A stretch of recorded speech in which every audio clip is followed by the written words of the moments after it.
I come from a land where clouds gather around a mountaintop to hear thundering stories of endless possibilities from a world that lies at its feet. A world whose land is riddled with mysterious matrimonies of water and flame, hills and plains, wild and tamed.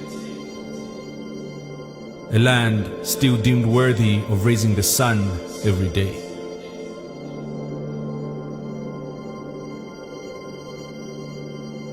I come from a grateful land, where a great lake attributes its greatness not only to the biggest rivers, but also the smallest streams. A generous and selfless land that constantly pours out more than it receives. We were molded from this land. Our skins are molten mountain rocks painted onto our flesh. We are one with this land. We are this land. We are mountains of hope reaching for the skies. We are plateaus of peace where tranquility roams free.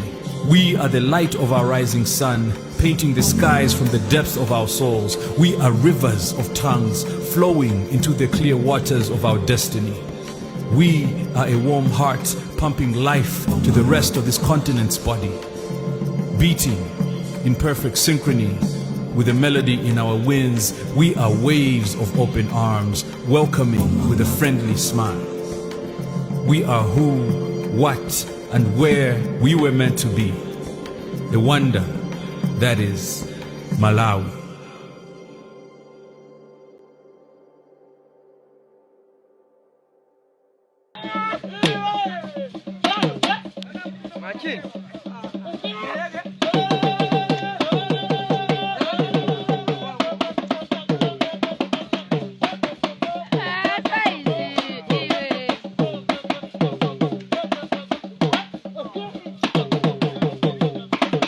Today I'm at the University of Malawi, and I am privileged to be able to have a conversation with Professor Mtenje. Professor Mtenje has had an illustrious career as an academic. He trained in the field of linguistics and specialized in the various branches of linguistics, but especially in phonology, where he's one of the leading researchers on phonological theory and also the phonology of African languages, and he's published extensively on phonological issues, both in theory and in the application.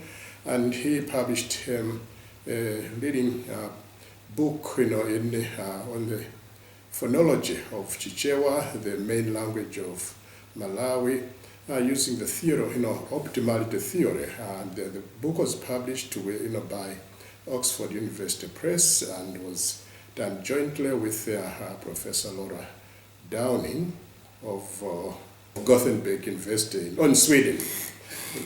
And apart from working in phonological theory, Professor Mtenje has also championed the use of local languages for national development. In fact, his inaugural lecture,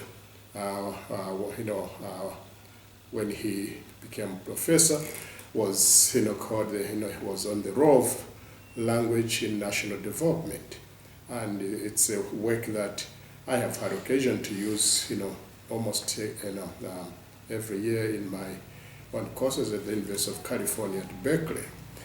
Besides that, Professor Mtenje also became the first director of the Center for Language Studies at the University of Malawi. All right, and more recently, he has served, as the acting Vice Chancellor of the University of Malawi. And on the side note, they also got involved in issues of sport, or sports in the national sports, and I'll have him comment. So today, what I wonder, I'm not going to bother Professor Mtenje about the phonological issues, the theoretical linguistic stuff that he's done. I'm more interested in the aspect of the role of language in national development, the use of African languages, in whether it's in education, in various aspects of national work. and also ask him to give us some commentary on his involvement, in national sports. So with those remarks, Professor Mtenje, I feel exceptionally fortunate to have you with me today. And what I'm going to ask you is that, you can give just a brief overview of your involvement in issues of language, but I want more to do with the issue of language, in national development and, the use of language, let's say, in education and things like that. So thank you very much for granting me this opportunity. And now, Professor Mtenje, over to you. Thanks a lot, Prof. Simon Chombo, for giving me this opportunity to discuss with you my involvement in various areas of language study, but in this particular case, particularly related to the role of languages in development. By language, we are talking about African languages in development. Let me start off by just giving a brief profile in terms of how I got involved in the project on African languages and how the role they play in development in general. Having done my theoretical training in linguistics, as you already said at the beginning, and majoring in phonology, and having taught linguistic theory and its application to African languages for a number of years, it gradually dawned on me that there was also another field of interest, a field of study which is of interest to me, namely how education in Africa is progressing and the constraints that are noted in delivering education successfully. But also beyond that, the very big question of why is it that the majority of our African countries are still less pre-developed, and whether language has a role to play in this phenomenon. So I'll start off by giving a brief account of the first point, namely how language is relevant to education. And then after that, I will proceed to talk about other aspects of development and how they relate to language. As you already said in your introductory remarks, I was privileged to be the first director of the Center for Language Studies in the University of Malawi.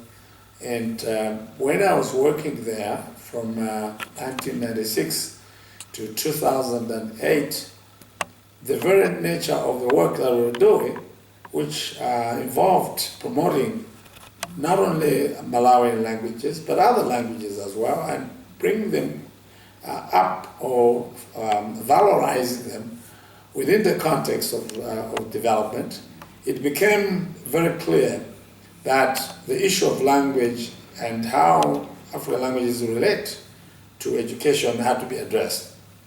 So as a Center for Language Studies, we embarked on a project, or we received funding from donors, from funding agencies to carry out field work to not only document the languages of Malawi, put them on the map, but also to present a profile in terms of how African languages can help Malawi, the Malawi's education system.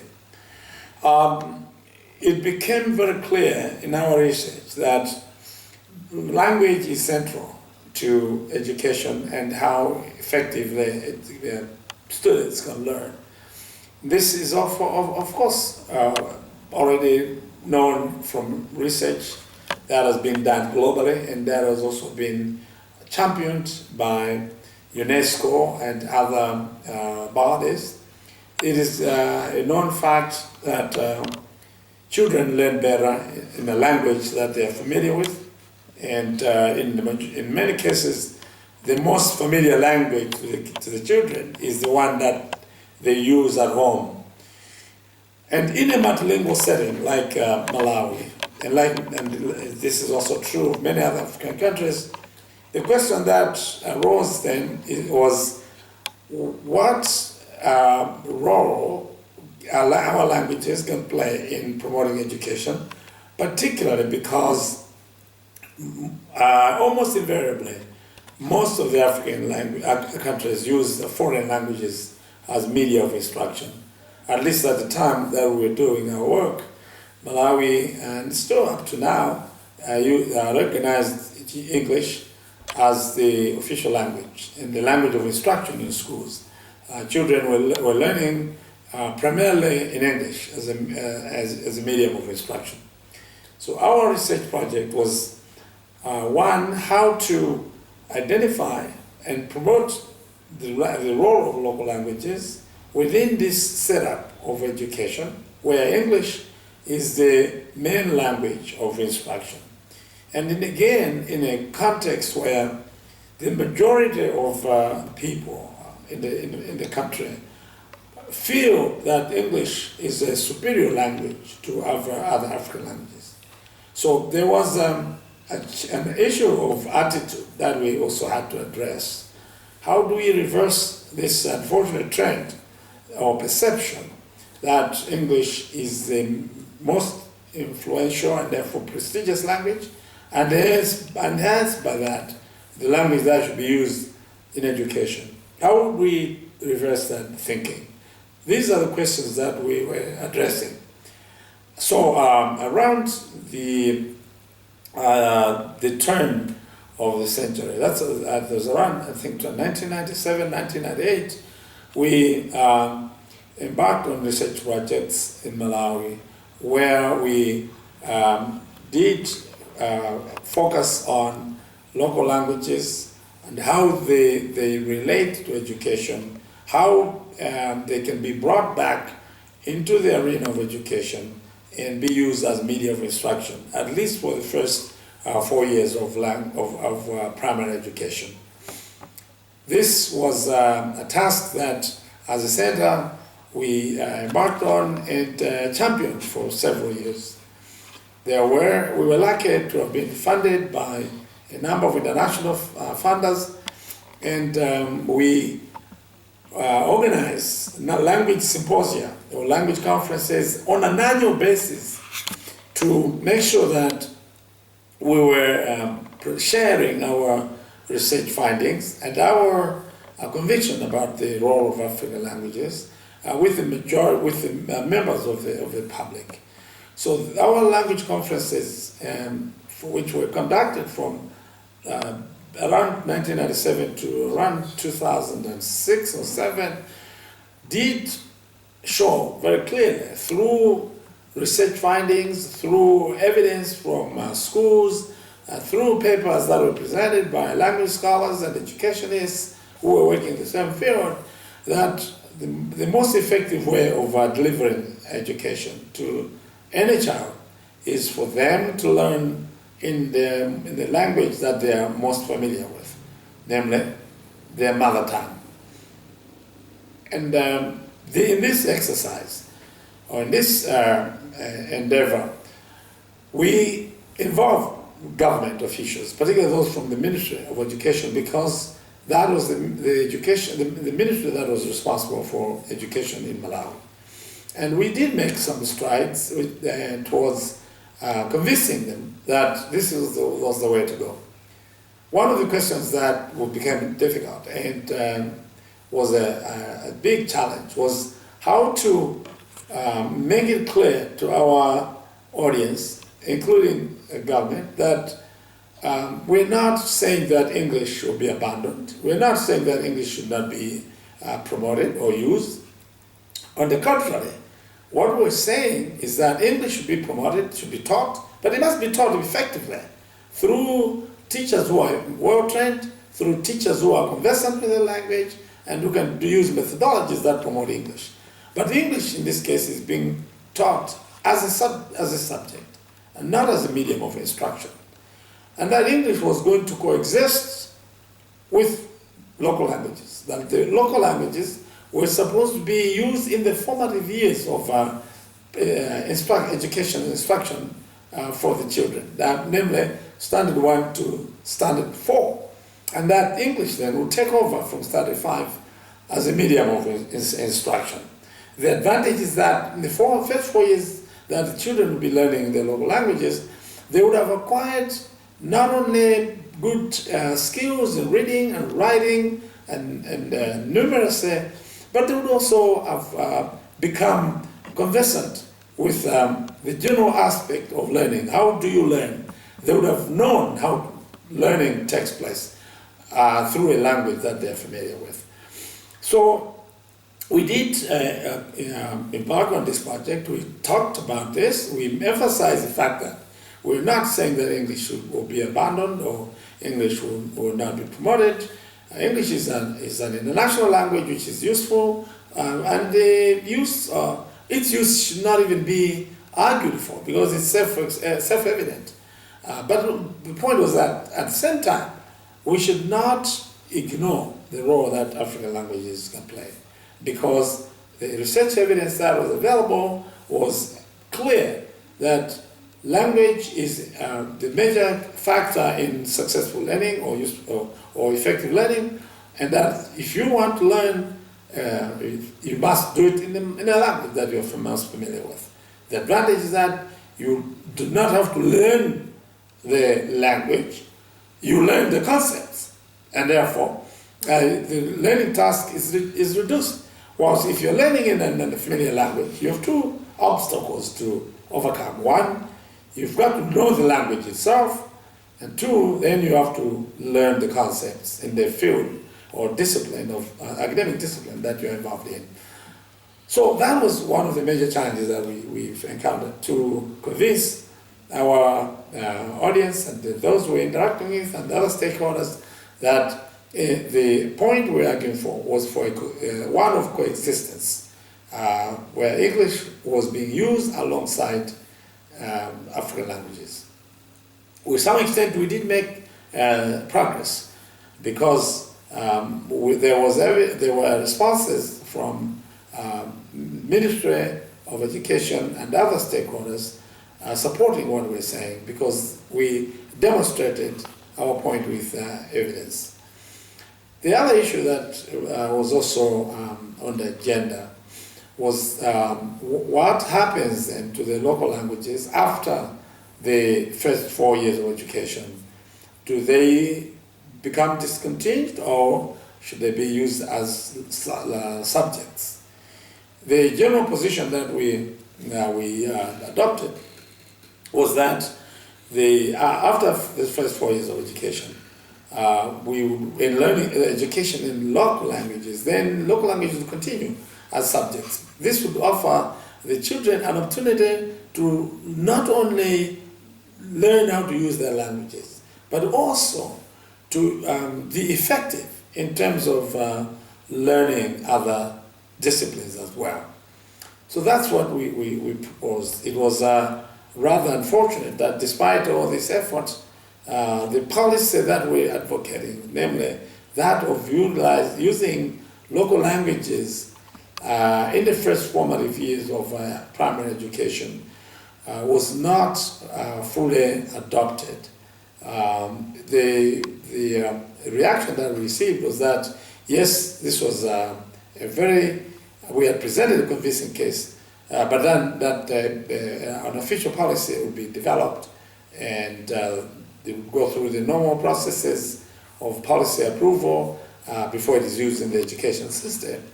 Up to now, the policy has not been approved, and English is still the language of instruction. Instead of actually maintaining what was happening at that time, where at least one local language, Chichewa, was being used as a medium of instruction, at least in grade 1 and grade 2. Now English is a language of instruction right from grade 1 all the way to the end of the education system. So it looks like very little progress has been made in that direction. But the point is, I got involved in the project on promoting African languages for use in education. The other issue that we got involved in was outside education. We said, now development in its broadest context, or broadly defined, refers to empowerment to the people. People being empowered to being given an opportunity to make their own choices and to decide their fate and to participate in national activities. That if you allow people to do that, you have achieved a sense of development. It's unfortunate that development in most cases has been construed, narrowly defined and construed within economic context. That most developed countries are seen to be the most industrialized or the most economically advanced. Therefore, development for most people is seen as an issue to do with economic empowerment. That is just a small aspect of development. The development that we're thinking of and advocating, and I'm glad to say that a lot of other authors have also done that, is empowerment. To empower the citizens of a nation, of a country, to be able to take part in decision making, either by voting for leaders that they want, or by taking part in legislative processes, or other kinds of national decision making processes. But in order for this to happen, the people must be able to use a language which they are most familiar with. And if a language that is used, formal language or official language that is used, is a foreign language, then what it means is that you have effectively excluded the majority of people from decision-making processes. And therefore, you can't say that those people are being developed. That was our argument, that to develop an African nation, you need to empower the people so that they're able to make decisions as part of their democratic setup. And language plays a critical role in this. The materials for informing the people on whatever national agenda are being promoted, they must be in languages that the people are familiar with. In other words, local languages. That was the other agenda that we were promoting or pushing forward, that local languages must prevail in almost all domains, in the judiciary, in the legislature, in other formal domains, that there must be an opportunity for people to use local languages. In the court system, for example, defendants or accused must be able to present their cases in a local language without being forced to go through an intermediary medium of English. So that agenda was also being promoted. We did raise a lot of concerns about the lack of local languages in our National Assembly or Parliament, why all debates are done in a foreign language. Although there are challenges, some of the members of Parliament have challenges in terms of efficiency or proficiency in the language, we did make a case that at least some local languages should be allowed to be used in our National Assembly or in Parliament. And that official documents should be translated. Documents on agriculture, documents on mining, documents on education, documents on science and technology, all of them, all those domains, they must not, information on that, in them, must not only be in English, but it must also be in local languages, through translation, interpretation, or other means. Again, even in this domain, our success was limited, because up to now, as I'm speaking, our National Assembly does its business exclusive in English, and there's no local language that is allowed to be used by members of the National Assembly. So that's why I'm saying that our impact was not really that much, but at least we raised the awareness that the local languages are critical, local languages are useful in development, in the sense of development that are presented, because unless you empower the mind of a citizen, you cannot say that they're developed. That was how we got in. That's a part about language. and education. And I can go on and on and on, but the most important point is that we believe that language is central, and that for people to be empowered, they must be able to access all national affairs through a language that they're most familiar with. And this includes education. That's the first part about language education. Now I can go to my involvement in sports. I've been privileged in the sense that I did not only do some minor sports when I was in school. I played the sport like football, a little bit of volleyball, did some athletics, but after I finished my education, my university education, and got employed in the University of Malawi, I was appointed as a member of the Malawi National Sports Council, or the National Sports Council. But at the same time, I was also a very useful member in the University of Malawi and the University of Malawi sporting activities. I served as chairman of the University Football Club, and later on I chaired all the sporting activities in the University of Malawi. And at a much later stage, up to about 4 or 5 years ago, I was the chairperson of what we call University Sports Association. In other words, all the public universities in this country formed an association with regard to sports, and I was the president of that association. So I had a direct role to play in terms of sport in the educational, but also other broader contexts. As chairperson of the University of Malawi and the bigger picture as well for other public universities, our role was to not only promote the physical aspect of sports in terms of achieving excellence or aiming to achieve excellence, but also to emphasize to our athletes that sport is as effective a tool for mental development as any other tool.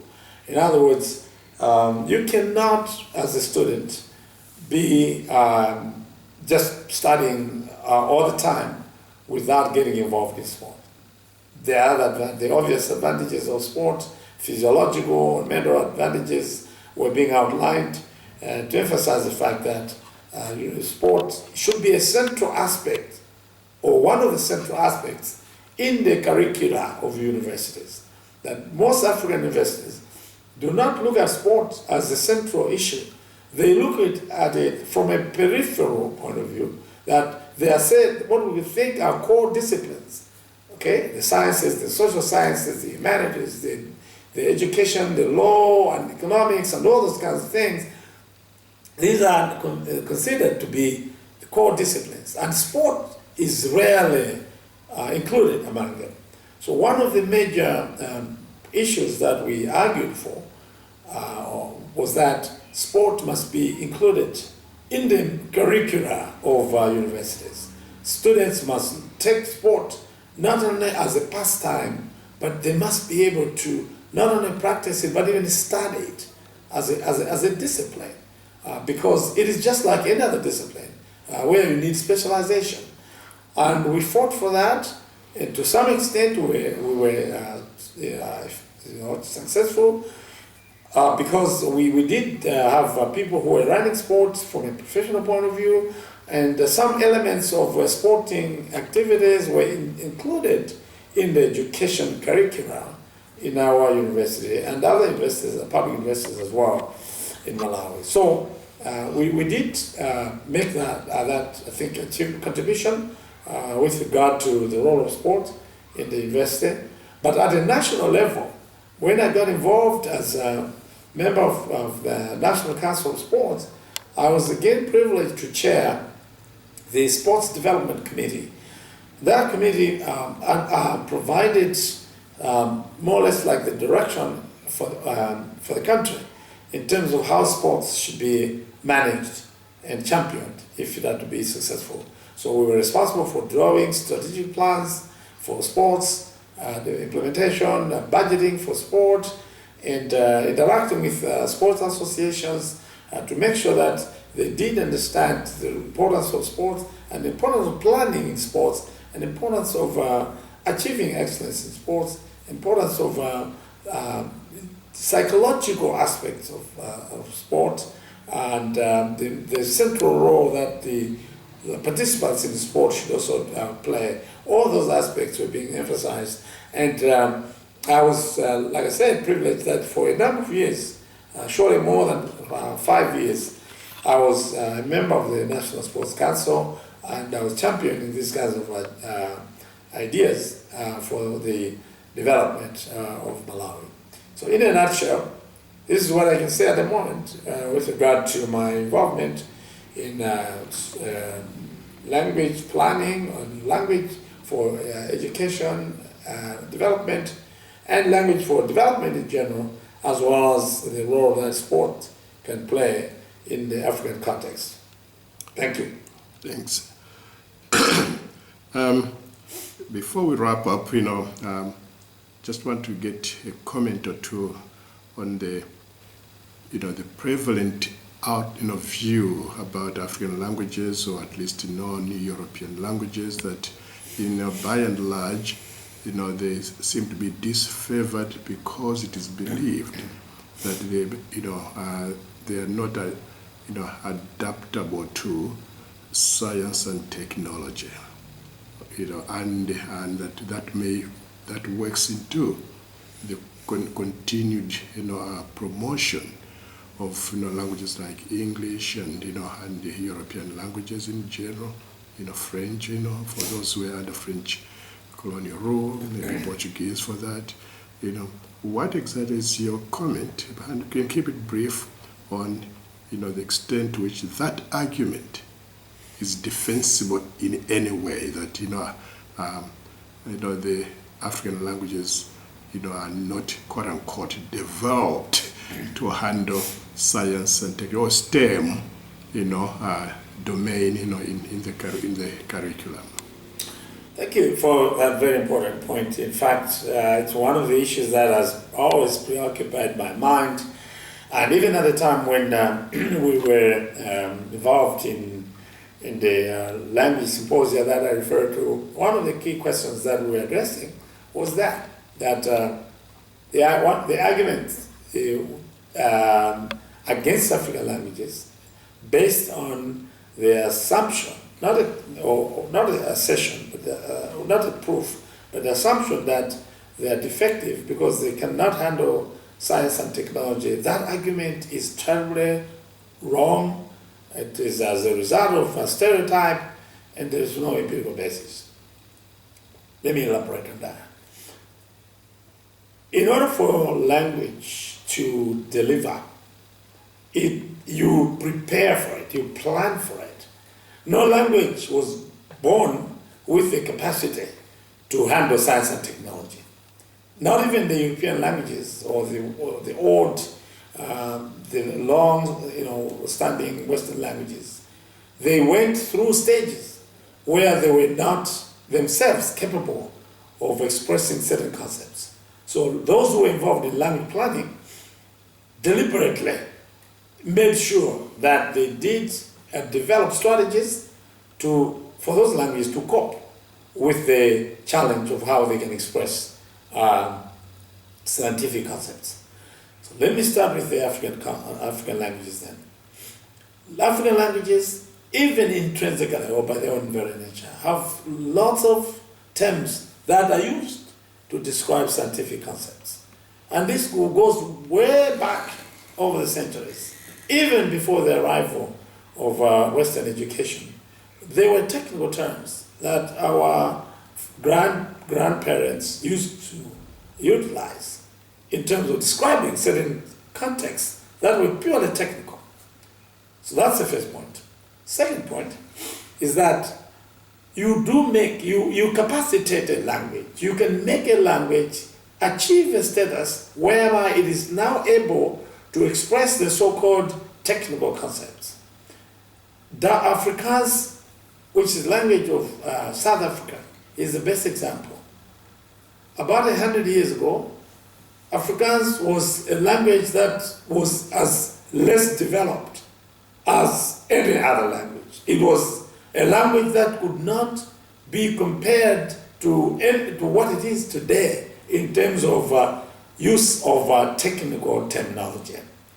But there was a deliberate effort by the governments of South Africa, the successful governments of South Africa, to promote Afrikaans. So they created language boards which developed terminologies to the level that Afrikaans is a modern, quote-unquote, modern language, a language they can use that can describe any scientific concept because there was effort to do that. That's the first example. Coming closer home, Kiswahili is probably one of the most shining examples of this. It's an African language by all standards, but there is evidence now that students can learn even science in Kiswahili. And there are the PhD theses or dissertations that are written entirely in Kiswahili. Beyond that, instruction even in university settings is done in Kiswahili. This includes even science and technology subjects, or the STEM. There are dictionaries and scientific publications that one finds in the language, in Kiswahili. Right now, as we are speaking, Kiswahili has been adopted as the language of the African Union. One of the languages of the African Union, let me put it that way, alongside the colonially inherited languages. Why is it that Kiswahili has achieved this rapid progress?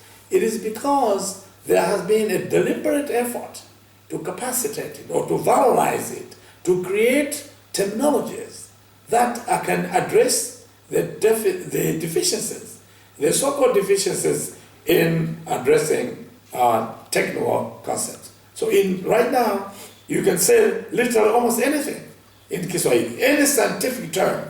You go to the Kiswahili dictionary, you get the translation of that.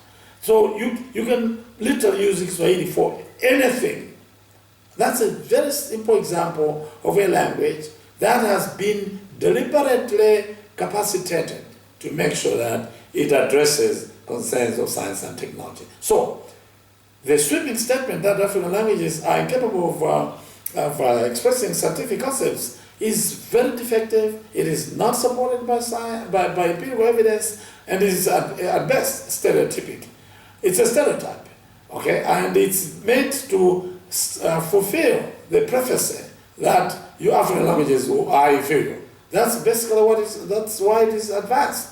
But if you look at the argument that I put forward, you can make them. You can make them technical by using all sorts of strategies, creating terminologies deliberately or borrowing. Most of the European languages, including English, have done that. Half the technical concepts in English, the terminology is not original English. It is borrowed. It's borrowed terminology. So you can make African languages work, even in science and technology, in the most complicated setup of science and technology, if deliberate efforts are made and planning is done to develop terminologies that can address this. So that's obviously the major point that one has to remember, that no language was born with the terminology that it needs to address all the relevant areas of concern, including science and technology. You can make a language scientific by creating terminologies that are relevant and capable of addressing that. To wind up, we have shown in our work in Malawi that even local languages like Chichewa, they are equally capable of expressing scientific concepts. There are lots of settings that have been done where we have taken technical terms, and we have provided translations for those terms, and they've been noted to be equally effective.